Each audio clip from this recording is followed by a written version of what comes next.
રાજકોટથી મહત્વના સમાચાર મળી રહ્યા છે। 30 લાખની લૂંટ મિલપરા વિસ્તારમાં 30 લાખની રોકડ લૂંટાઈ છે।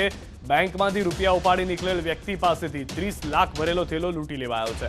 ભક્તિનગર પોલીસ દ્વારા તપાસ હાથ ધરવામાં આવી છે। મંથન માંડવિયા નામના વ્યક્તિ સાથે લૂંટનો બનાવ બન્યો છે।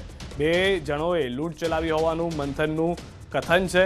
જગદીશ રાણપરા નામના વ્યક્તિએ પોલીસને કરી જાણ। જગદીશભાઈ મંથનના કાકા થાય છે, જો કે બનાવ શંકાસ્પદ હોવાનું પોલીસનું અનુમાન છે। તો હાલના જે દ્રશ્યો આપ જોઈ રહ્યા છો, પોલીસ ઘટના સ્થળે છે। થોડા સમયની અંદર મંથનની પણ પૂછપરછ કરવામાં આવશે કે જેની પાસેથી આ 30 લાખ રૂપિયાની લૂંટ થઈ છે। જે કાકા છે મંથનના, તેઓએ પોલીસને સમગ્ર ઘટનાની જાણ કરી છે અને પોલીસનું અનુમાન હાલમાં એવું છે કે ઘટનામાં કંઈક શંકાસ્પદ છે, તો તેને લઈને પણ તપાસ કરવામાં આવી રહી છે। આસપાસના વિસ્તારના સીસીટીવી પણ જોવામાં આવશે। પોલીસ ઘટના સ્થળે પહોંચી સમગ્ર મુદ્દાને સમજી અને શરૂઆત તપાસની કરી ચૂકી છે।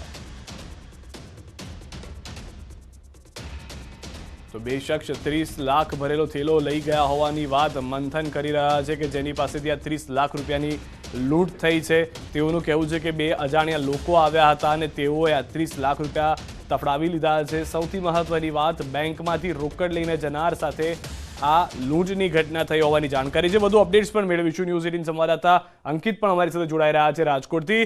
અંકિત, જે રીતની આખી સમગ્ર ઘટના છે, પોલીસને પણ શંકા લાગી રહી છે ઘટનાને લઈને, શું સમગ્ર મામલો છે, શું વધુ જાણકારી?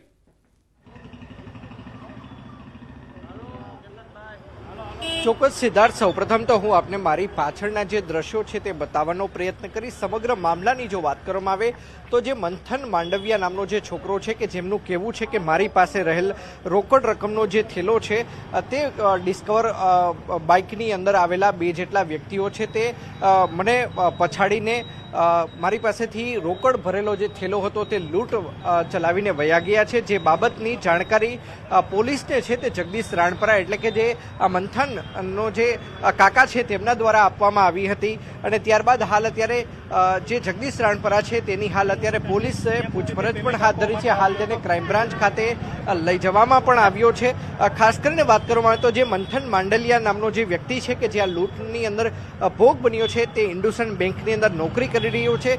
બપોરના 1:30 વાગ્યાની આસપાસ જે સત્ય વિજય આઈસ્ક્રીમની સામે આવેલી જે યસ બેંક છે ત્યાંથી તેને રોકડનું પેમેન્ટ લીધું હતું અને મિલપરા શેરી નંબર 8-19ના જે મકાન છે ત્યાં તે પેમેન્ટ આપવા આવ્યો હતો, પરંતુ તે પેમેન્ટ આપે તે પૂર્વે જ તેની સાથે આ લૂંટનો છે તે બનાવ બન્યો છે। પોલીસને તેને પ્રાથમિક બાબતમાં પણ જણાવ્યું છે કે બે લોકો છે તે ડિસ્કવર બાઇકની અંદર આવ્યા હતા ને ઠક્કર હોટલથી અમારો પીછો કરી રહ્યા હતા। પાટું મારીને મને પછાડીને થેલો લઈને તેઓ ભાગી ગયા છે।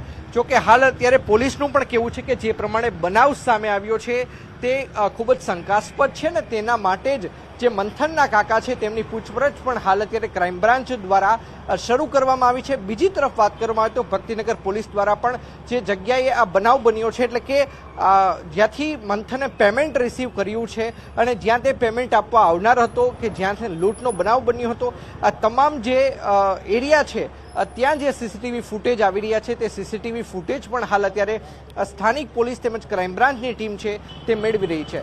અંકિત, જે રીતે ભૌગોલિક પરિસ્થિતિ છે, શું તેને લઈને પોલીસને શંકા છે? કારણ કે જે રીતે પરિસ્થિતિનું નિર્માણ થયું, પોલીસ શું તેને લઈને સમજવા તૈયાર નથી કે અન્ય કોઈ કારણો છે કે જે વિસ્તાર સિક્યોર્ડ માનવામાં આવે છે ને ત્યાં આગળ આ ઘટના ઘટી છે? કયા કારણો તે જોવામાં આવી રહ્યા છે?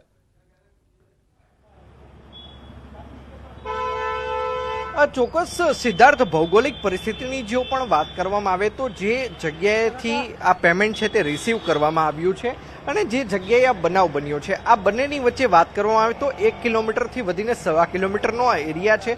બીજી તરફ કે અહીંયા ચોક્કસ ભીડભાડવાળી જગ્યા હોય છે। અહીંયા અગાઉ પણ કહી શકાય કે ચીલઝડપ કે લૂંટના બનાવો છે તે સામે આવી ચૂક્યા છે, પરંતુ જે પ્રમાણે ફરિયાદીએ હાલ અત્યારે પોલીસને ફરિયાદ કરી છે, બીજી તરફ જેની સાથે લૂંટ બની છે અને તેના કાકાએ જે પ્રમાણે પોલીસને જાણ કરી છે, ત્યારબાદ હાલ થોડીક જ વાર પહેલા જ્યારે ન્યૂઝ 18 ગુજરાતી સ્થળ ઉપર પહોંચ્યું, જોઈ શકાય છે કે વ્હાઇટ શર્ટની અંદર જે વ્યક્તિ દેખાઈ રહી છે તેમનું નામ જગદીશભાઈ છે કે જેને હાલ અત્યારે ક્રાઇમ બ્રાન્ચે લઈ જવામાં આવ્યા છે।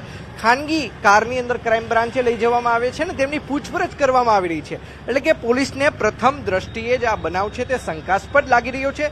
ત્યારે પોલીસની તપાસમાં ખરા અર્થની અંદર આ બનાવ છે તે ઊભી કરવામાં આવેલી સ્ટોરી છે કે કેમ તે જોવું અતિ મહત્વનું બની રહેશે. સિદ્ધાર્થ. આભાર અંકિત સમગ્ર માહિતી બદલ. તો જે રીતે ન્યૂઝ 18 સંવાદદાતા અંકિતે પણ જણાવ્યું કે સમગ્ર ઘટનાને લઈને હાલમાં ક્રાઇમ બ્રાન્ચ લઈ જવામાં આવ્યા છે. જે વ્યક્તિ ફરિયાદી છે, જે કાકા છે કે જે ભત્રીજાના 30 લાખ રૂપિયા પડાવ્યા બે લોકોએ જેને ફરિયાદ કરી છે તેને લઈ જવામાં આવે છે પૂછપરછ માટે.